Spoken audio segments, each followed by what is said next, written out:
about. You just alluded to several cases where someone was in prison. Yes. And a judge later found that they shouldn't have been convicted, or that evidence wasn't properly presented to them. They didn't have a proper defense or an opportunity to defend themselves and so forth.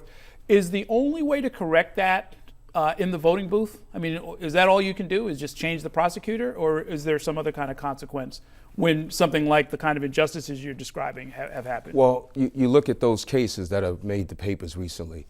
What's the consequence of misconduct? What's the consequence of withholding exculpatory evidence?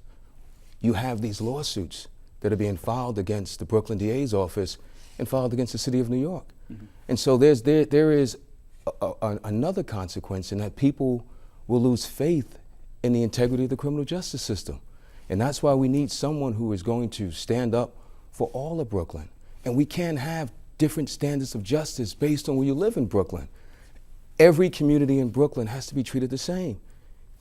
When I become Brooklyn DA, I would make sure that there's equal justice under the law for everyone. Who's getting different treatment depending on where they live in Brooklyn? Well, you see the reports that come out in terms of how certain defendants in the Orthodox Jewish community are treated. Look, I believe that every prosecution deserves transparency.